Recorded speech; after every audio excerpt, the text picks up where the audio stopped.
My rich ex-boyfriend died and left a Jeopardy game to determine who'd inherit his fortune. The lawyer's office was packed with Charlie's relatives and ex-girlfriends. I sat in the back hoping nobody would notice me. His mother kept shooting daggers my way. She'd always blamed me for the breakup, and now she blamed me for much worse. Mr. Charlie Williams left specific instructions, the lawyer announced. His $670,000 estate will be distributed based on your performance in this Jeopardy game. His brother scoffed. This is insane, and she shouldn't even be here. He pointed at me. Not after what she did. Miss A. Myers was specifically invited, the lawyer continued, setting up the game board. Categories appeared: Charlie's habits, medical history, final months, personal secrets, and that night. First question for 100. Charlie's morning routine included this specific drink. His sister buzzed. Protein shake. Incorrect. I buzzed reluctantly. Green tea with honey. No caffeine after his diagnosis. What diagnosis? His mother's voice was sharp. The lawyer continued without answering. More questions flew by. I knew them all. His Thursday therapy appointments. The meditation app he used. Why he really sold his motorcycle. Each correct answer made his family angrier. She stalked him, Charlie's brother muttered. That's how she knows this.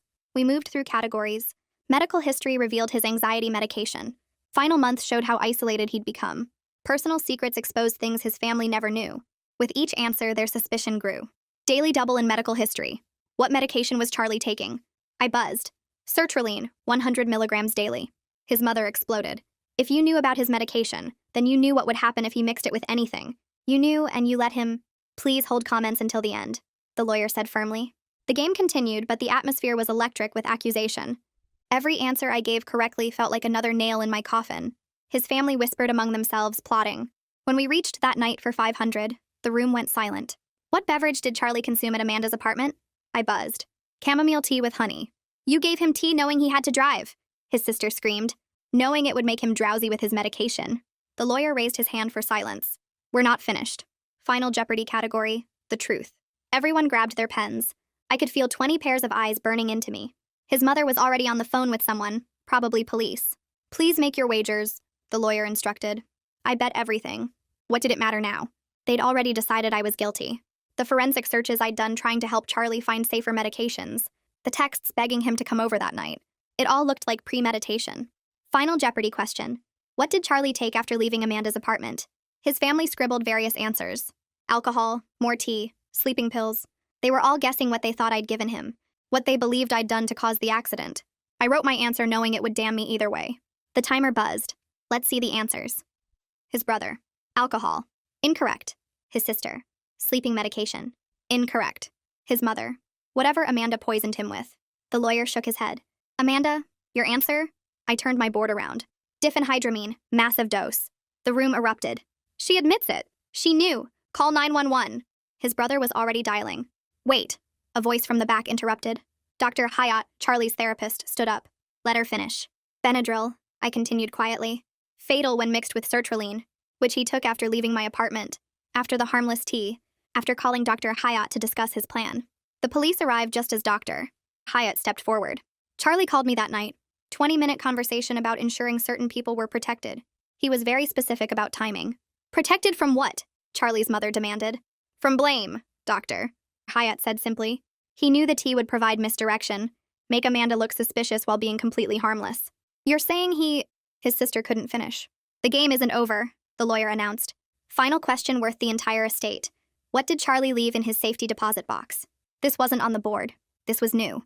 Everyone looked confused except Dr. Hyatt, who pulled out a key. Amanda, you have one chance. What's in the box? My hands shook. I thought about that last night. Charlie insisting on tea he hated. Adding honey himself. The strange goodbye. The way he'd held me like he was memorizing it. His journal, I whispered. Correct. The lawyer produced a worn notebook. Shall I read the marked page? Requested Reads is on Spotify now. Check out link in the description or comments. Rachel Williams held up her hand, and the room went quiet except for Charlie's mother, who kept yelling that I was a murderer. Rachel's voice cut through everything, firm and professional, announcing that the journal was in a sealed safety deposit box at First National Bank, and that its contents would determine the final estate distribution. She explained that Charlie had left specific instructions about when and how the journal should be accessed. His mother screamed that this was all fake, that I had manipulated everything, that her son would never have planned this. Charlie's brother suddenly lunged across the table toward me. Two cousins grabbed him by the arms and pulled him back while he shouted that I murdered Charlie and everyone in this room knew it. Rachel stood up and said she would call security if people couldn't control themselves. The brother kept struggling against the cousins, his face red and veins popping in his neck. Rachel picked up the phone on her desk and said the police were already waiting outside to speak with several people, including me, and that everyone needed to cooperate or face obstruction charges. The room finally went quiet. His mother was crying now, her sister's arm around her shoulders. Rachel gathered her papers and said officers would be conducting interviews in the conference rooms down the hall. She looked directly at me and said I should come with her. Detective Elise Napier introduced herself in a small conference room with gray walls and a table that smelled like lemon cleaner. Her tone was neutral, almost bored, like she did this every day. She wore dark pants and a blue button-up shirt with her badge clipped to her belt. She explained this was an informal conversation, that I wasn't under arrest, but that the circumstances of Charlie's death required investigation, given what came out during the will reading. She pulled out a notepad and pen and sat across from me. Rachel Williams stood by the door with her arms crossed. Detective Napier asked me to start from the beginning and tell her about that night. I took a breath and told her exactly what happened. Charlie came over around 8. We talked for a while about nothing important. He said he wanted something calming, so I made chamomile tea with honey because that's what I had. He left around 10, seeming tired but fine, said he needed to get home and get some sleep. Detective Napier wrote everything down without looking up. She asked if I knew about his medications, and I admitted I knew about the sertraline because he told me months ago when we were still together, said it helped with his anxiety, but made him feel flat sometimes. Detective Napier looked up from her notepad and asked why I knew so many personal details about Charlie's life if we had broken up. I explained we stayed in touch, that I still cared about him even though the relationship didn't work out. I said knowing someone's therapy schedule or what app they use for meditation doesn't mean I wanted to hurt them. She wrote something down that I couldn't see. I asked if I needed a lawyer and she said that was my right, but that I wasn't being charged with anything at this time. She closed her notepad and said someone would be in touch, probably within the next few days. She stood up and told Rachel to show me out through the back exit to avoid the family. Rachel walked me down a different hallway past offices with closed doors and out a side door that led to the parking garage. I sat in my car in the parking garage for 20 minutes, shaking so hard I couldn't turn the key. My hands kept slipping off the steering wheel. The fluorescent lights buzzed overhead and made everything look greenish and sick. My phone started buzzing with texts from numbers I didn't recognize. I opened the messages and saw people calling me a murderer, saying I should be in jail, threatening to find out where I lived. Someone from the will reading must have posted about it online because strangers were messaging me now. One text said I deserved everything coming to me. Another said they hoped I got what I gave Charlie. I turned off my phone and tried to breathe, but my chest felt tight and small. I needed to get out of this garage, away from this building, somewhere safe. I turned my phone back on and called Allison from work, the only person I could trust right now. She answered on the second ring, and I started crying before I could say anything. She asked where I was, and I managed to tell her about the will reading and the police and the texts.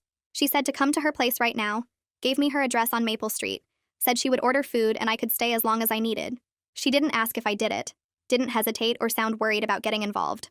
I finally got the key in the ignition and drove to her apartment, checking my mirrors the whole way to make sure nobody was following me. At Allison's apartment, I finally broke down and cried for the first time since Charlie died. She sat next to me on her couch and didn't try to fix anything or tell me it would be okay. She just let me cry and handed me tissues when I needed them. I told her everything, about the Jeopardy game and how I knew all the answers, about his family blaming me, about the journal and the detective and the texts. She listened without interrupting, and when I finished, she said we needed to get me a lawyer. I said I didn't know if I could afford one, and she said it didn't matter, that I needed protection whether I got charged or not. She made me eat some pizza, even though I wasn't hungry, and set up the guest room with clean sheets. I lay in bed staring at the ceiling, hearing Charlie's voice asking for tea, seeing his face when he left that night, wondering what he was thinking and why he did this to me. The next morning, Allison helped me search online for lawyers who handled both criminal defense and civil cases. We found 3 with good reviews in offices downtown. I called each one and explained briefly what was happening. The first lawyer said he was booked for the next month. The second wanted a $5,000 retainer up front. The third, Desmond Fraser, said he could meet me that afternoon at 2, and that the initial consultation was free. Allison drove me to his office because I was still too shaky to trust myself behind the wheel. I met Desmond Fraser at his office downtown on the 8th floor of a building with marble floors and security guards. His office was small but organized, with law books lining one wall and a window overlooking the street. He was maybe 50 with gray at his temples and wire-rimmed glasses. Something about his calm, steady way of moving made me feel less like I was about to fall apart. He shook my hand and told me to sit down and take my time telling him everything. I went through the whole story again, from my relationship with Charlie to the breakup to that last night to the will reading. He took notes in a yellow legal pad and never interrupted me. When I finished, he set down his pen and explained that the tea was almost certainly harmless, but that I needed to stop talking to anyone about this case without him present. He said the police, the family, any reporters who might call, nobody gets information from me anymore. He asked about my finances and I told him I had maybe $3,000 in savings, He said he would work with me on payment, and that right now the priority was making sure I didn't accidentally say something that could be used against me later. That evening, Desmond called me at home to go over what would happen next. He said the investigation would focus on 3 main questions, and I needed to be ready for all of them. Did I know about the medication interaction between sertraline and diphenhydramine before Charlie died? Did I have any reason to want to hurt him? Did I give him the pills or tell him to take them? I told Desmond I didn't even know what diphenhydramine was until the lawyer said it at the will reading, that I thought it was some prescription drug I'd never heard of. He said we needed to write down everything I knew and didn't know, make a timeline of every conversation with Charlie in his last few weeks, document exactly what happened that night he came over. The next morning, Detective Napier called Desmond's office requesting a formal interview with me. Desmond told her we needed 3 days to prepare, and she agreed to schedule it for Thursday afternoon at the police station. I took time off work and spent hours at Desmond's office going through everything. He asked about my relationship with Charlie, how we met, why we broke up, when we started talking again. He made me write down every text message I could remember from the last month, every phone call, what we talked about when Charlie visited that final night. We built a detailed record of facts, and Desmond kept emphasizing that I should stick to what I actually knew, not guess about Charlie's thoughts or feelings. Meanwhile, Charlie's family started posting on social media. They didn't use my name directly, but it was obvious who they meant. His mother shared old photos of Charlie with captions about how his killer was walking free while they suffered. His brother posted about the justice system failing families, and how some people get away with murder because they're good at lying. Their friends and relatives shared the posts and added comments about what should happen to people who poison others, increasingly violent suggestions about revenge and street justice. I made the mistake of reading through the comments one night and couldn't sleep afterward. By Wednesday, I knew I had to tell my boss what was happening because the social media posts were spreading, and someone at work would see them eventually. I scheduled a meeting, and the HR representative sat in, taking notes while I explained about Charlie's death and the will reading and the investigation. My boss was sympathetic, said she was sorry for what I was going through, but I could see the worry on her face about what this meant for the company. She asked if I expected to be charged, and I said my lawyer didn't think so, but we were still in the middle of everything.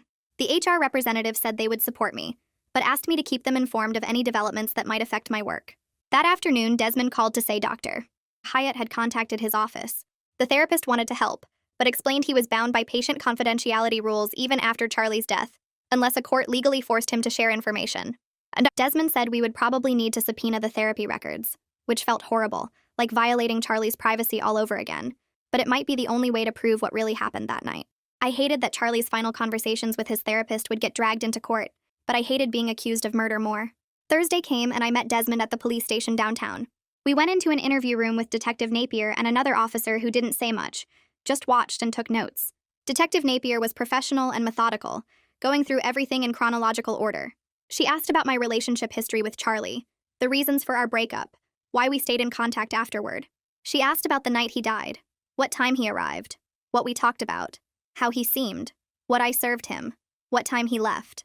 I stuck to the facts like Desmond had coached me. I didn't speculate about whether Charlie seemed depressed or what he might have been planning. Desmond occasionally interrupted to clarify a question or redirect when Detective Napier asked about my interpretations instead of my observations. Then Detective Napier pulled out a folder and showed me printouts of my internet search history from 2 months before Charlie died. Searches about sertraline interactions, safe medications for anxiety, side effects of antidepressants. My stomach dropped looking at them because I knew how bad it looked. Desmond immediately explained these were harm reduction searches, that I was trying to help Charlie find safer alternatives after he complained about side effects from his medication, not researching ways to hurt him. Detective Napier made notes but didn't comment. After the interview ended and we left the station, Desmond told me the searches looked bad but weren't evidence of intent, especially since they happened weeks before Charlie died, and were clearly informational rather than planning-focused. He said the real question was what the journal said, because Charlie's own words would carry more weight than anyone's guesses about what happened. The next week, Rachel Williams filed a motion to access the journal under court seal for evidentiary review. Her argument was that the contents were necessary to properly execute the will and might contain information relevant to the police investigation. The probate judge scheduled a hearing for the following week. I went back to work and tried to act normal, but I could feel people watching me differently. Some coworkers I'd been friendly with suddenly found reasons to avoid me in the hallways. Others stared when they thought I wasn't looking. At lunch, Allison stayed close, sitting with me in the cafeteria even though I barely touched my food. Someone at a nearby table made a comment just loud enough for us to hear about people getting away with murder, and Allison immediately turned around and told them to wait for actual facts before spreading rumors about things they knew nothing about. The woman looked startled and mumbled an apology, but I could feel my face burning with shame and anger. I got back to my desk and tried to focus on work, but my hands were still shaking from lunch. My phone rang 15 minutes later and I answered without checking the caller ID. The screaming started immediately. Charlie's mother's voice was so loud I had to hold the phone away from my ear. She called me a murderer, said I killed her son, and she would make sure I paid for it, that she knew people who could make my life hell, and she wouldn't stop until I was in prison where I belonged. I hung up without saying anything and sat there staring at the phone for a minute. It rang again. Same number. I didn't answer. It rang 4 more times before finally stopping. I walked straight to HR and reported the call. The representative took notes and asked if I wanted to file a formal complaint. I said yes, and she told me they would change my extension immediately, and that I needed to document any further contact from Charlie's family. She was professional and sympathetic, but I could tell she was worried about the situation affecting the company. I went back to my desk with a new extension number and tried to work, but I couldn't stop shaking for over an hour. Every time my phone rang, I jumped. Allison came by twice to check on me, and the second time she brought me coffee and sat with me until I calmed down enough to actually type something. 3 days later, Desmond called with the first real good news since this whole thing started. The pharmacy records came back and they showed Charlie bought the diphenhydramine himself. He used his own credit card at a drugstore 3 blocks from his apartment. The purchase happened 3 days before he died. Desmond said this was huge because it proved Charlie got the medication on his own, that I didn't give it to him or even know he had it. The records showed he bought a large bottle of the stuff, way more than someone would need for allergies or sleep problems. Desmond said we needed to get this information to Detective Napier right away, because it changed everything about the investigation. I felt like I could breathe for the first time in weeks. Finally, there was actual proof that I didn't do what everyone was accusing me of doing. Desmond warned me not to get too excited yet because the family would probably claim I told Charlie to buy it or something, but at least now there was evidence showing his own actions separate from anything I did. The probate hearing happened the following week, and I sat in the back of the courtroom with Desmond while lawyers argued about the journal. Rachel Williams explained that the journal was in a sealed safety deposit box and contained information relevant to both the estate distribution and the investigation into Charlie's death. The judge was an older woman who looked tired and annoyed by the whole situation. Charlie's family attorney stood up and argued that the entire will should be thrown out because Charlie was clearly mentally unstable when he wrote it, that the Jeopardy game proved he wasn't thinking straight. Rachel responded that mental capacity for will execution was a separate legal question from accessing the journal, and that the court needed to review the journal first before making any decisions about the will's validity. The judge listened to both sides and then said she would review the journal privately in her chambers, before deciding what portions were relevant to the estate and what might need to be shared with law enforcement. Charlie's family attorney tried to argue more, but the judge cut him off and said her decision was final. The hearing ended, and I left through a side door to avoid Charlie's family, who were gathered in the hallway looking angry. 2 days after the hearing, Rachel called me while I was at work. She said the judge finished reading the journal and found multiple entries that explicitly stated Charlie's intent to end his own life. The entries described his plan to use the tea visit as misdirection, to make it look suspicious when it was actually harmless. Rachel said the judge was preparing a summary for all parties, and had already contacted Detective Napier to let her know the journal contained information that cleared me. I asked if I could read the actual journal, and Rachel said that would be up to the judge, but that the summary would include the relevant portions. She warned me the family was going to fight this hard, that they would claim Charlie wrote the entries under duress, or that they were fake somehow. I thanked her and hung up feeling relieved but also strange. Part of me wanted to read what Charlie wrote, but another part of me was scared to see his actual words planning the whole thing. Detective Napier called Desmond the next day requesting another meeting. Her tone was completely different this time. We met at the police station again, and she started by saying the investigation was still ongoing, but that the journal entries changed the picture significantly. She asked if Charlie ever talked to me about suicide, and I told her the truth. He struggled with depression, and we talked about it sometimes when we were together, but he never told me he was actively planning to die. If he had, I would have tried to stop him or get him more help. Detective Napier took notes and asked about his therapy with Dr. Hyatt. I said I knew he went to therapy, but he didn't share details about what they discussed because that was private. She asked if I noticed any changes in his behavior in the weeks before he died, and I said he seemed tired and stressed, but not more than usual. The meeting lasted about 30 minutes, and when it ended, Detective Napier said she would be in touch as the investigation continued. Desmond said afterward that this was good, that her tone suggested they were moving away from treating me as a suspect. The judge released the summary of journal entries to all parties a week later. Desmond brought me a copy and I read it sitting in his office. Charlie's handwriting was exactly how I remembered it, neat and precise. The entries started about 2 months before he died. He wrote about feeling trapped by his family's expectations and their complete ignorance about who he actually was. He wrote that he wanted to protect me from blame, while also exposing how little his family knew about his life. One entry said the tea would be perfectly harmless but perfectly suspicious, that his family would immediately assume I poisoned him or drugged him because they always blamed me for everything anyway. Another entry described calling Dr. Hyatt after leaving my apartment to create a clear timeline showing he was alive and functional after our visit. He wrote that the truth would eventually come out through the journal and the evidence trail he was creating. but that there would be a period where I would be under suspicion, and he was sorry about that, but it was necessary for his plan to work. Reading his words made me feel sick. He knew exactly what would happen to me, and he did it anyway. I sat in Desmond's office reading the summary 3 times and feeling more angry with each read. Charlie used me. He made me part of his final act without asking, without caring about what it would do to me. He wrote that he loved me and wanted to protect me, but then he set me up to be accused of murder by his own family. The manipulation was right there in his handwriting. He planned every detail knowing his family would blame me first and believe the truth later.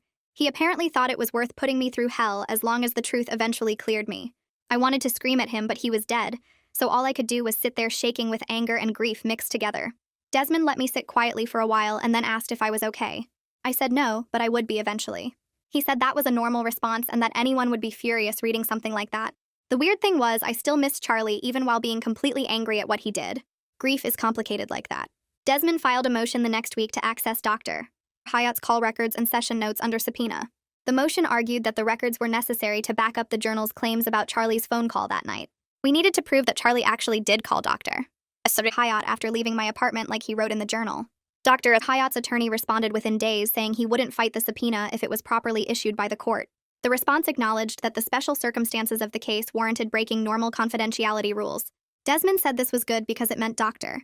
Hyatt understood the situation and wasn't going to make things harder by fighting to keep everything sealed. The court approved the subpoena and gave Dr. Hyatt 2 weeks to produce the relevant records. I felt bad about dragging Dr. Hyatt's private notes into all this, but I needed every piece of evidence I could get to prove I didn't kill Charlie. The session notes arrived at Desmond's office 10 days later. They confirmed everything the journal said. Charlie called Dr. Hyatt at exactly 10:47 p.m. on the night he died, which was 20 minutes after he left my apartment. The notes described their conversation in professional language, but the meaning was clear. Charlie told Dr. Hyatt he was calm and resolved about his decision. They discussed final arrangements, and Charlie specifically mentioned making sure certain people would be protected from blame. The notes said Charlie sounded peaceful and that Dr. Hyatt tried to talk him into coming in for an emergency session, but Charlie refused. Dr. Hyatt documented that he assessed Charlie as being at immediate risk, but that Charlie was an adult with capacity who was refusing intervention. The notes ended with Dr. Hyatt writing that he felt helpless but legally couldn't force Charlie into treatment.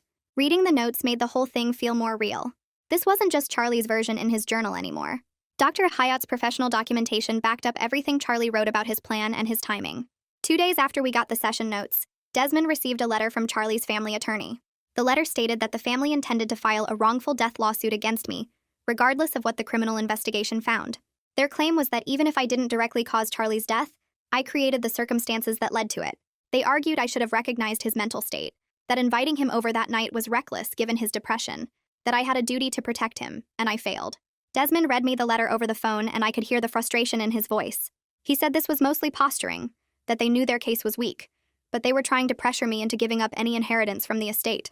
He said we needed to take it seriously, though, because even weak lawsuits cost money to defend, and the process would be stressful. I asked how much it would cost to fight, and he said potentially tens of thousands, depending on how far they pushed it. I didn't have that kind of money, and the idea of going through more legal battles made me want to give up. Desmond said not to make any decisions yet, that we should wait and see if they actually filed, or if this was just a threat to scare me. I walked into work Monday morning and felt the shift immediately. People stopped talking when I passed their desks. Someone turned their computer screen away as I walked by. I grabbed coffee from the break room and heard whispers behind me that cut off when I turned around. By lunch, I'd counted at least 6 coworkers who suddenly needed to be somewhere else when I entered a room. Allison found me eating alone at my desk and sat down without asking. She told me the rumor mill had exploded over the weekend after someone shared screenshots from Charlie's family's social media posts. Half the office apparently thought I'd poisoned Charlie and gotten away with it. The other half thought I was at least partly responsible for not stopping him. I asked if our boss knew, and Allison said yes, that there'd been complaints about having me on the floor. My stomach dropped.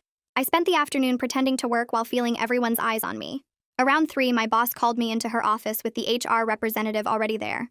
They explained they were moving me to a different floor temporarily for my own comfort, and to reduce workplace tension. I knew what that meant. They were separating me from everyone else because people didn't want to work near someone they thought was a killer. The HR rep said they took workplace harassment seriously, and anyone making direct comments would face consequences, but they couldn't control what people thought or said privately. I packed my desk supplies into a box that afternoon while my coworkers pretended not to watch. Allison helped me carry everything to the new floor, which was mostly empty cubicles used for overflow work. She was furious, saying this was wrong, that I shouldn't be the one punished. I told her it was fine, that I just needed to get through this. The next morning, Allison wasn't at her desk. I texted her and she said she'd been written up for confronting someone who made a comment about me in the break room yesterday. Apparently, she'd told them to shut up and mind their own business, and the other person reported her for creating a hostile work environment. I felt sick knowing she was facing consequences for defending me. Desmond called 3 days later saying the toxicology report had come back. His voice sounded different, more relieved. The report showed lethal levels of diphenhydramine combined with sertraline, no alcohol whatsoever, and only trace amounts of chamomile tea that had zero pharmacological interaction with anything in Charlie's system. The medical examiner's notes specifically stated the tea was irrelevant to the cause of death. Desmond had already shared the report with Detective Napier, who acknowledged this essentially confirmed what the journal said. The tea I'd served Charlie was completely harmless. It didn't make him drowsy, didn't interact with his medication, didn't contribute to his death in any way. Charlie had taken the Benadryl himself after leaving my apartment, probably in his car based on the timeline. The toxicology proved beyond doubt that nothing I gave him caused or contributed to what happened. Desmond said this was huge for the criminal investigation, but warned me the family could still pursue civil action. I asked what that meant, and he said we needed to meet in person to discuss it. I sat across from Desmond in his office 2 days later, while he explained wrongful death lawsuits. Even though I wouldn't be charged criminally, Charlie's family could still sue me in civil court. They could claim I was negligent, that I should have recognized his mental state, that inviting him over that night created the circumstances that led to his death. Civil suits had a lower burden of proof than criminal cases. They didn't need to prove I intended harm, just that my actions contributed to the outcome. I asked how much it would cost to defend against something like that. Desmond leaned back and said tens of thousands potentially, maybe more depending on how far they pushed it. Legal fees, expert witnesses, court costs, depositions. Even if I won, I'd still be out all that money. I told him I didn't have tens of thousands of dollars. I barely had a few thousand in savings. Desmond said we could cross that bridge if they actually filed, that sometimes the threat of a lawsuit was just that, a threat meant to pressure me into giving up any inheritance from the estate. But I needed to be prepared for the possibility they'd follow through regardless of the evidence. I called a therapist that night because I couldn't sleep anymore. Every time I closed my eyes, I saw Charlie sitting in his car after leaving my apartment, taking those pills, making the choice that would destroy both our lives. I kept replaying our last conversation looking for signs I'd missed. Had he seemed off? Had he been saying goodbye? Why hadn't I noticed something was wrong? The panic attacks started at work. Sudden moments where I couldn't breathe and my heart raced and I was sure everyone could see I was falling apart. The therapist had an opening that week and I took it even though I couldn't really afford it. Her office was small and quiet, and she didn't look at me like I was a murderer when I explained why I was there. She asked what I needed help with and I said everything. That I couldn't stop thinking about that night. That I felt responsible even though everyone said I wasn't. That I was angry at Charlie for doing this to me. She listened without interrupting, and then said something that shifted how I'd been thinking about everything. Charlie made a choice, she said. His choice to end his life was his own, but his choice to involve me without my consent, to use me as part of his plan, to set me up to be blamed by his family, that was harm he chose to inflict on me. I could grieve him and be furious at him at the same time. Those feelings didn't cancel each other out. Desmond called again with new information from the bank. Their records showed Charlie visited his safety deposit box the day before he died. He went alone during business hours and spent 40 minutes inside the vault room. The bank's security footage showed him placing multiple items into the box, including what appeared to be a notebook. The timestamp proved he'd been there less than 24 hours before his death. This supported everything the journal said about premeditation and planning. Charlie hadn't made an impulsive decision that night. He'd prepared everything in advance, written it all down, locked it away where it would be found after. The evidence kept building a picture of someone who'd planned every detail of his death, including how to protect me from blame eventually, while making sure I suffered first. Rachel Williams sent formal notice to all parties that the probate judge had scheduled a hearing to determine if the Jeopardy game mechanism was legally valid. The hearing would address how the estate should be distributed given everything that had come out. Charlie's family was fighting to have the game invalidated completely. Their attorney argued Charlie was mentally unstable when he created the will, and that the game proved his unsound mind. They wanted the estate split equally among blood relatives, and me excluded entirely. The hearing was set for 6 weeks out, giving everyone time to prepare arguments. Rachel said the judge would likely uphold the will since Charlie had been under psychiatric care, and his therapist had never declared him incompetent. But the family's challenge meant more legal proceedings, more time in limbo, more chances for them to attack me publicly. More evidence arrived from Desmond's investigator. Credit card records showed Charlie purchased honey 2 days before he died. Not just any honey, but the specific organic brand I kept in my apartment. He'd bought it at a grocery store near his place, paid with his credit card, left a clear paper trail. This meant he'd brought his own honey that night and added it himself to the tea. He'd controlled exactly what went into that cup, staging it to look like I'd prepared everything when really he'd brought his own supplies. The detail made me feel physically sick.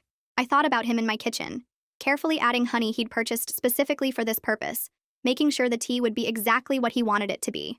Nothing random, nothing spontaneous, every element planned and controlled. A rideshare driver contacted the police about dashcam footage from the night Charlie died. The driver had been parked on my street waiting for a pickup, and his camera captured Charlie's car in the background. The timestamp showed 10:32 p.m., about 15 minutes after Charlie left my apartment. The video showed Charlie sitting in his car, not driving, just sitting there looking at something small in his hands.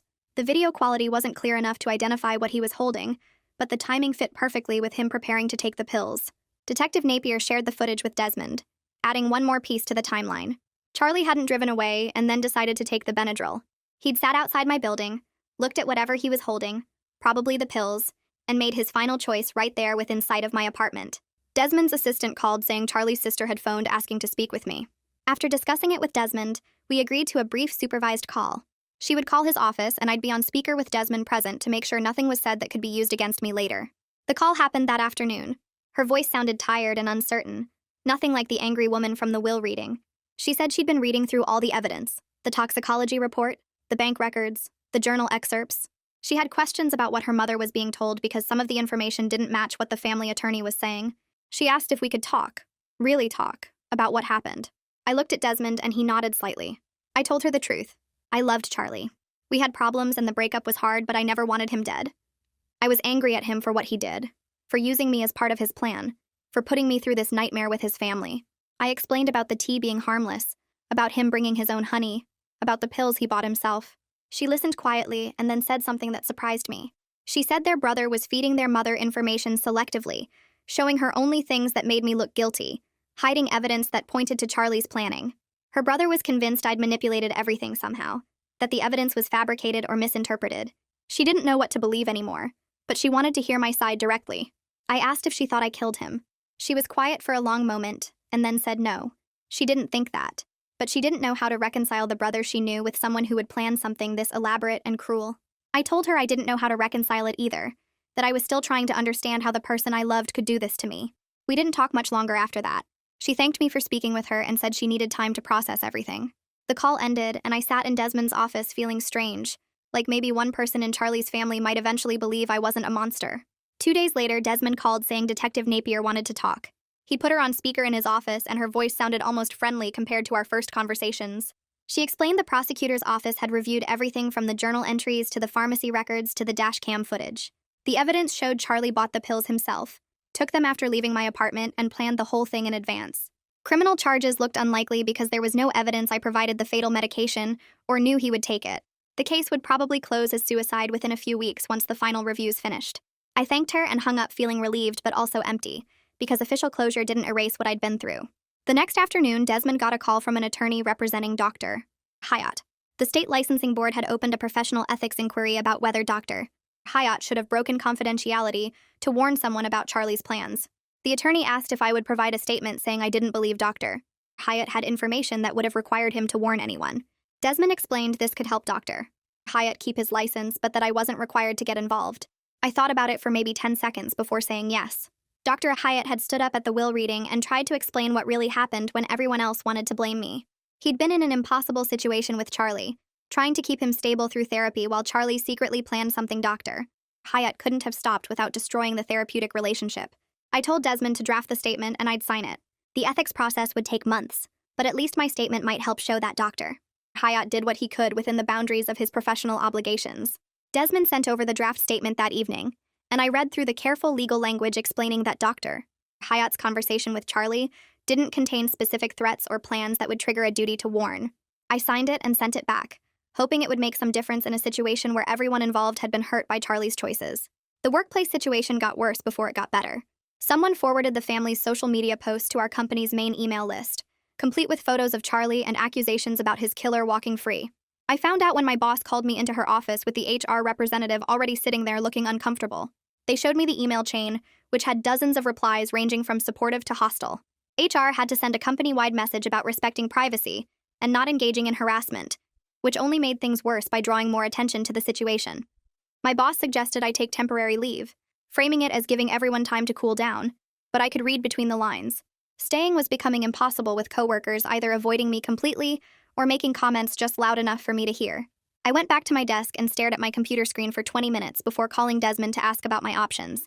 He said I could probably push back and force them to let me stay, but that fighting to work in a hostile environment might not be worth the stress. I talked to Allison during lunch and she was furious about the whole thing, ready to file complaints against everyone involved. But I was just tired. Tired of fighting, tired of explaining, tired of feeling like I had to prove my innocence every single day. That afternoon, I went back to my boss in HR and negotiated a 2-month leave of absence at partial pay. It would let me focus on the legal situations without the daily stress of hostile coworkers watching my every move. They agreed quickly, probably relieved to have me out of the office while things settled down. Allison promised to keep me updated on anything important, and to shut down rumors when she could, though we both knew she couldn't control what people said when I wasn't around. I cleaned out my desk that Friday, taking home my few personal items while trying to ignore the stares from the cubicles around me. The following Monday, Desmond received a letter from Charlie's family attorney. I drove to his office to read it together, and he handed me the pages with a neutral expression that told me nothing about what to expect. The letter proposed settlement terms for the civil suit. They would drop the wrongful death claim if I forfeited any inheritance from the estate, and signed a statement saying I should have recognized Charlie's mental state and done more to prevent his death. Desmond watched me read it twice before speaking. He said this was actually progress because it meant they knew their case was weak. They were trying to get something through settlement rather than risk losing in court and getting nothing. I asked what would happen if I refused, and he explained they'd probably file the lawsuit anyway, which would mean months of depositions and legal fees and more public accusations. The statement they wanted me to sign was carefully worded to avoid admitting legal liability while still giving them something they could point to as acknowledgement. I told Desmond I needed time to think about it, and he said we had 2 weeks to respond before they'd file the lawsuit. I spent those 2 weeks going back and forth, angry that they wanted me to sign anything that suggested I was responsible, but also exhausted by the idea of fighting them in court for months. Allison said I should tell them to go to hell, that signing anything was letting them win. My therapist said only I could decide what would let me move forward with the least damage. In the end, I told Desmond I wanted to wait and see what happened with the probate hearing before deciding about the settlement, because the inheritance question might resolve itself anyway. The probate hearing happened 3 weeks after the will reading, and the courtroom was smaller than I expected. Charlie's mother sat in the front row with his brother, both of them staring straight ahead and refusing to look at me. His sister sat a few rows back, and when our eyes met briefly, she gave a tiny nod that might have been acknowledgement or just a nervous tick. The judge reviewed the will's language, the Jeopardy game mechanism, and the journal entries that explained Charlie's intentions. Rachel Williams presented arguments about why the game was legally valid under the will's clear instructions, while the family's attorney argued Charlie had been mentally unstable, and the whole thing should be thrown out. The judge listened to both sides, asked a few questions about the journal's authenticity, and whether Charlie had been under duress when he wrote the will, then announced his ruling. The Jeopardy game mechanism was unusual but legally valid because the will's language was clear, and Charlie had been competent when he created it months before his death. However, the judge noted that the will included provisions for charitable donations, and that the final distribution would need to account for Charlie's stated intentions in the journal about protecting certain people and exposing others. I wasn't sure what that meant exactly, but Desmond seemed satisfied with the ruling. Then the judge said there was one more matter to address. The journal contained a sealed letter addressed specifically to the court, and the judge had decided to read it aloud as part of the hearing record. The courtroom went completely silent as the judge opened the envelope and pulled out 2 handwritten pages. The judge read Charlie's words in a flat, professional tone that somehow made them hit harder. Charlie wrote that he had planned his death carefully and took full responsibility for it. He designed the Jeopardy game to force his family to confront how little they knew about his actual life, while protecting me through the eventual revelation of the truth. He explained that he knew the tea would look suspicious but was completely harmless, that he bought the pills himself and took them alone in his car, and that he called Dr. Hyatt specifically to create a timeline showing he was alive and functional after leaving my apartment. He wrote that he expected his family to blame me initially, and that he was sorry for putting me through that, but that he needed someone to look suspicious so the investigation would uncover all the evidence of his planning. The letter ended with instructions about the estate distribution, including specific amounts for mental health organizations, and a statement that I should receive my portion only if I chose to accept it, with no obligation or judgment either way. When the judge finished reading, nobody moved or spoke for several seconds. I felt sick hearing Charlie's voice through those words, understanding fully for the first time how he'd used me as a prop in his final performance. Charlie's mother made a choking sound and started crying, her whole body shaking with sobs that filled the quiet courtroom. Her attorney and Charlie's brother tried to comfort her while she kept repeating that she didn't know. She didn't know any of it. I felt genuine sympathy for her grief in that moment, despite everything she'd said about me and done to me over the past weeks. She'd lost her son, and then discovered she hadn't really known him at all, and that double loss was visible in every sob. The judge called a recess, and everyone filed out into the hallway except Charlie's mother, who stayed in her seat crying while her attorney spoke quietly with her. Desmond and I waited in a small conference room down the hall, not talking, just sitting with the weight of what we'd heard. When we returned to the courtroom 30 minutes later, the family's attorney approached Desmond and said they needed time to discuss their position on both the will contest and the civil suit. The judge agreed to adjourn for 2 weeks to let everyone process the letter and consider their next steps. I left the courthouse through a side exit, avoiding the main doors where I'd seen news cameras setting up. The story was apparently interesting enough to attract media attention now that the dramatic will reading and journal revelations had become public record. A week later, Desmond called saying he'd received official notice from Charlie's family attorney. They were dropping the wrongful death suit entirely but demanding I receive no inheritance from the estate. Their attorney framed it as a moral position rather than a legal one, writing that it would be wrong for me to profit from Charlie's death even if I didn't cause it, and even if the will designated money for me. Desmond read me the exact wording over the phone, and I could hear the careful legal language trying to claim moral high ground, while backing away from claims they knew they couldn't prove. He asked what I wanted to do, and I surprised myself by laughing. The whole thing was absurd. Charlie had manipulated everyone involved, used me as bait for his family's anger, put me through weeks of suspicion and investigation, and now his family wanted to punish me by taking away money I'd never wanted in the first place. I told Desmond I didn't want the inheritance anyway, that taking it would feel like accepting payment for being used in Charlie's final act.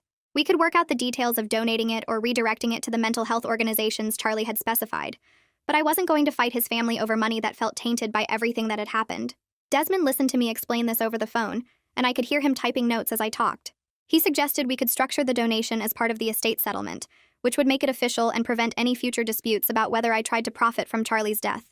We spent the next hour going through options for mental health organizations that focused on suicide prevention and support for people dealing with depression and anxiety.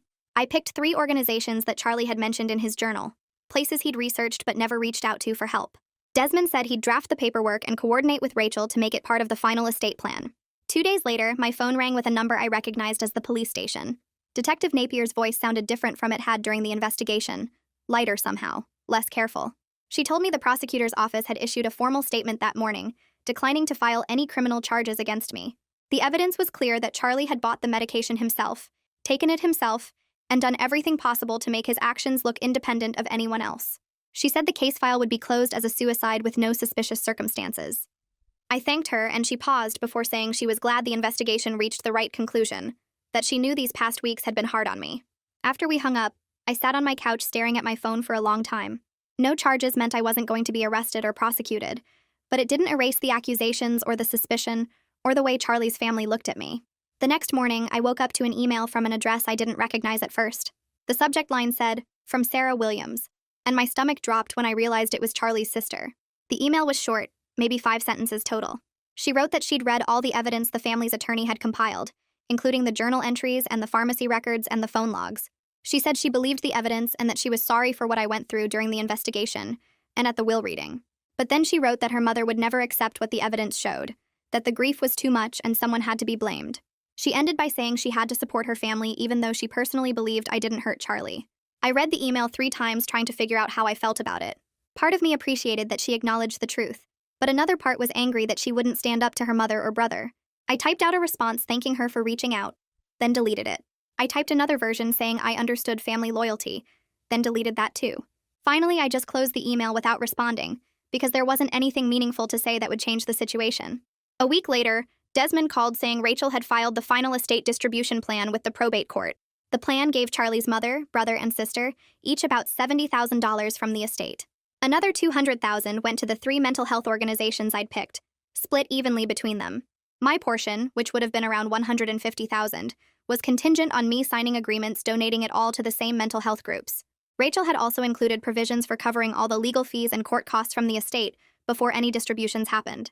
Desmond asked if I wanted to review the paperwork before the court hearing, and I told him I trusted his judgment and would sign whatever needed signing. The hearing was scheduled for 10 days out, giving Charlie's family time to review the plan and raise any objections. I went back to work during those 10 days, trying to rebuild some sense of normal routine. My boss had been understanding about the leave, but I could tell he was relieved to have me back and functioning. The probate hearing happened on a Thursday morning in a different courtroom than where the journal reading had occurred. I sat with Desmond at one table while Charlie's family's attorney sat at another. Rachel stood at the front presenting the estate plan to the judge, explaining each distribution and the reasoning behind it. The judge asked a few questions about the charitable donations and whether they aligned with Charlie's stated wishes in the will. Rachel referenced specific passages from the will, and the journal showing Charlie had wanted substantial portions to go toward mental health causes. Charlie's mother wasn't there. Her attorney explained she was too upset to attend and had authorized him to represent her interests. Charlie's brother sat in the back row, and when I glanced back once, he was staring at me with the same angry expression he'd worn at the will reading. His sister sat next to him but didn't look at me at all. The judge reviewed the paperwork for what felt like forever, flipping through pages and making notes. Finally, she announced that the estate plan was reasonable, aligned with the will's provisions, and properly accounted for all the interested parties. She approved the distribution and set a timeline for the transfers to happen over the next 60 days. Rachel would oversee everything as executor, making sure all the payments and donations went through properly. The hearing ended, and I left through a side door to avoid any chance of running into Charlie's brother in the hallway. 3 weeks after the probate hearing, Desmond forwarded me a letter from Dr. Hyatt's attorney. The state licensing board had concluded their ethics inquiry into his handling of Charlie's case.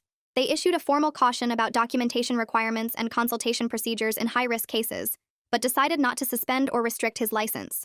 The letter included a brief note that Dr. Hyatt had asked his attorney to pass along. He thanked me for the statement I'd provided to the ethics board and said he regretted the entire situation, both Charlie's death and the aftermath that had affected so many people.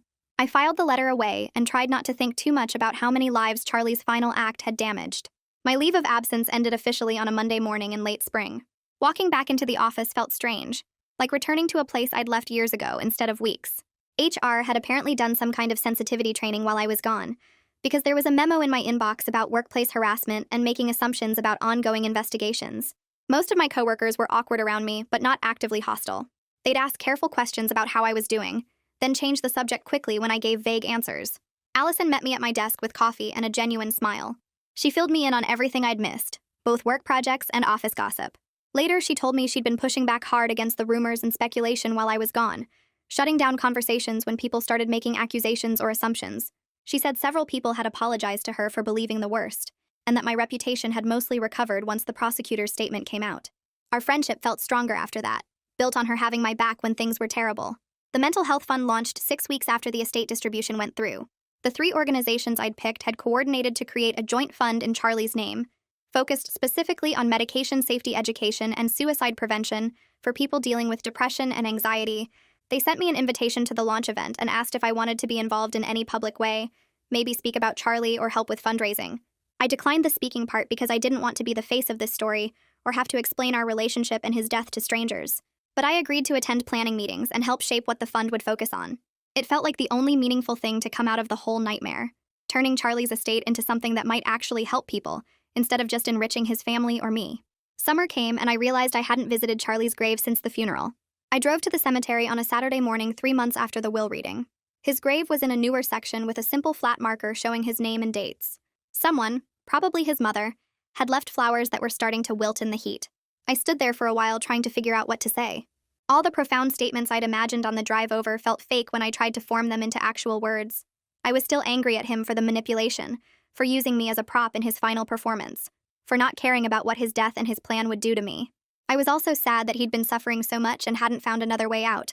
I was processing the trauma of being accused of murder by people who were also grieving the same person I'd loved. Nothing about it was simple or clean or resolved. I left a small bouquet of flowers next to the wilting ones and walked back to my car feeling slightly lighter, like I'd acknowledged something important even if I couldn't articulate what it was. Therapy helped me understand that I could grieve Charlie and be furious at him at the same time, that these feelings didn't cancel each other out or mean I was handling things wrong. My therapist walked me through setting boundaries around what I would carry emotionally and what I refused to accept responsibility for. I couldn't control that Charlie had chosen to die. I couldn't control that he'd manipulated the circumstances to cast suspicion on me. I couldn't control his family's grief or their need to blame someone. But I could control how much energy I spent trying to convince people of my innocence, how much I let their opinions affect my daily life, and whether I let Charlie's final act define my future. 3 months passed before I heard from Charlie's sister again. She sent a text asking if we could meet for coffee. No pressure, just to talk. I stared at the message for a full day before responding because I wasn't sure what she wanted or if this was some kind of setup. Desmond said it was my choice but to meet in a public place if I decided to go. We met at a coffee shop downtown on a Saturday morning, and the first few minutes were so awkward we both just stirred our drinks without talking. She finally said she'd been thinking about everything that came out during the investigation and wanted to understand who Charlie really was, since the journal showed how much his family didn't know him. I told her about our relationship, the good parts and the fights, how he could be thoughtful one day and completely shut down the next. She shared stories about their childhood that explained some of his patterns, how their mother's expectations crushed him, how their father left when Charlie was 12 and he never really processed it. We talked for 2 hours, and by the end, neither of us was crying, but we both looked tired. She said she couldn't be my friend because of her mother, but she wanted me to know she believed the evidence and didn't think I hurt him. I thanked her, and we parted in the parking lot with an understanding that this was probably the only conversation we'd ever have, but it mattered that we had it. The social media posts about me started disappearing gradually as other scandals took over people's feeds. Someone would still comment occasionally on old posts calling me a murderer, but the active harassment stopped once the prosecutor's statement went public. I made my accounts private and stopped searching my name obsessively every morning to see what new accusations had appeared overnight. My therapist helped me understand that some people would always believe I was guilty, no matter what evidence existed, and I couldn't control that, or waste energy trying to change their minds. I focused instead on the people in my actual life, the ones who knew me and stood by me. Allison remained fiercely loyal, shutting down any workplace gossip she heard, and making it clear that spreading rumors about me would damage friendships. My routine slowly returned to something approaching normal, though I still had bad days where the weight of everything felt crushing. My boss called me into her office 6 weeks after I returned from leave and said they were starting a new project that needed someone detail-oriented who could handle complex data analysis. The project had nothing to do with legal issues or investigations, just pure technical work that required intense focus for months. I jumped at the chance because it gave me something concrete to work on that filled my brain with problems I could actually solve. The work was demanding enough that I'd go home exhausted but satisfied, having spent 8 hours thinking about databases and algorithms instead of death and accusations. My performance reviews that quarter were the strongest I'd had in years, and my boss mentioned during our check-in that she was considering me for a senior position opening up in the next year. The promotion possibility felt like proof that my career hadn't been permanently destroyed by the investigation, that I could rebuild my professional reputation through good work. I threw myself into the project with an intensity that probably wasn't entirely healthy, but it beat sitting at home replaying the will reading in my mind. The Mental Health Fund held its first public event 9 months after the estate distribution finished. They sent me an invitation and asked if I wanted to speak, but I declined because I didn't want to be the face of Charlie's story or have to explain our relationship to strangers. I did attend, though, sitting in the back row of the community center while speakers talked about suicide prevention, medication safety, and support resources for people dealing with depression and anxiety. The presentations were informative and respectful, focusing on practical help rather than dramatic stories. I noticed Dr. Hayat sitting in the back on the opposite side of the room, also keeping a low profile. Our eyes met briefly across the space, and we exchanged a small nod of acknowledgement without speaking or approaching each other. We both knew why we were there and what we'd been through, but neither of us needed to discuss it publicly or make it about us. The event drew about 50 people and raised several $1,000s in donations. Afterward, I slipped out the side door without talking to the organizers because I'd done what I came to do, which was witness that something positive had come from all the pain. One morning, about a year after Charlie died, I woke up and got ready for work, and was halfway through my commute before I realized I hadn't thought about the investigation or the accusations yet. That sounds like a small thing, but it was huge because for months those thoughts had been the first thing in my mind every single day. I'd wake up already anxious, already replaying conversations with Detective Napier, or remembering Charlie's mother screaming at me in the lawyer's office. But that morning my brain had just moved through normal thoughts about work deadlines and what to eat for lunch. The trauma hadn't disappeared and I still had rough days, but it was no longer the constant background noise of every waking moment. I mentioned this to my therapist and she said it was a sign of healing, that trauma processing doesn't mean forgetting but rather integrating the experience so it doesn't dominate everything else. I started noticing more moments like that over the following weeks, whole afternoons where I was fully present in what I was doing instead of half distracted by memories of being accused. I met someone new through a friend's party about 14 months after everything happened. We started talking about normal things like work and hobbies, and there was an ease to the conversation that I hadn't felt with anyone in a long time. We went on a few dates, taking things slowly because I wasn't ready to rush into anything serious. On our 4th date, I told him about Charlie, the whole story including the investigation and accusations.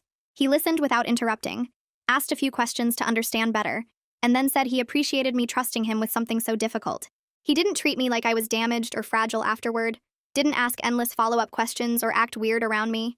It felt like a small but important step toward trusting people again, proof that I could be honest about what happened without it defining how someone saw me.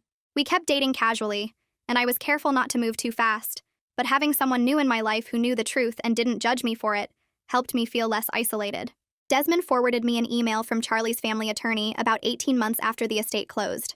The family wanted to stay informed about the Mental Health Fund's work and requested quarterly reports about how the money was used. The tone was formal and distant, but not hostile, acknowledging their grief and their son's legacy without making accusations about me. I agreed through Desmond to have the fund organization send them quarterly updates, maintaining appropriate distance while respecting that they had a right to know how Charlie's estate was helping people. It felt like a reasonable boundary, giving them information without requiring direct contact between us. The fund coordinator told me the family never attended events or got involved beyond receiving the reports, but knowing the money was used properly seemed to matter to them. I thought about Charlie's sister sometimes, and wondered if she was the one who pushed for this arrangement, trying to find some middle ground between her mother's anger and the reality of what the evidence showed. 2 years after Charlie died, I deliberately drove past the street where his accident happened. I'd been avoiding that area completely, taking longer routes to get places just to not see the intersection. But one Saturday I decided to test myself and see if I could handle it. My heart rate picked up as I approached the street and I gripped the steering wheel tighter, but I kept driving at normal speed without stopping or turning around. I didn't have a full panic attack, didn't need to pull over and call someone. I just drove past, acknowledged the tightness in my chest and kept going. It felt like proof that I was healing even though the scars would always be there. I didn't make a habit of driving past that spot, but knowing I could do it without falling apart mattered. By the time 2 full years had passed since that night at the lawyer's office, I was genuinely okay. Not perfectly healed, not without complicated feelings about everything that happened, but functional and moving forward with my actual life. I'd learned that some stories don't have clean endings where everything gets resolved and everyone understands each other. Being cleared of wrongdoing didn't erase the experience of being accused, didn't undo the months of people thinking I was a murderer, didn't fix the relationship with Charlie's family. I carried the truth of what happened without letting it define everything I was or control every decision I made. The Mental Health Fund helped dozens of people every year with medication safety education and suicide prevention resources. Allison and I were closer than we'd been before all this, because she'd proven herself when things were terrible, and that kind of loyalty deepens friendships. I had a job I was good at with real promotion possibilities ahead. The person I was dating had become more serious, and we were talking about moving in together, building something new that had nothing to do with my past trauma. I still thought about Charlie sometimes, usually late at night when I couldn't sleep, or on the anniversary of his death. The anger had softened into something more like sad acceptance that he'd made choices I couldn't control, and that I'd survived the aftermath of those choices.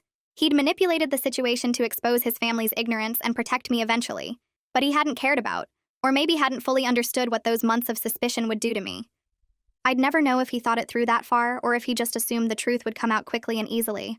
What I did know was that I'd built a life that felt stable and authentically mine, that I'd learned to set boundaries, and refuse to chase forgiveness from people who would never give it, and that healing wasn't about forgetting, but about integrating difficult experiences into a larger story that included joy and purpose and connection.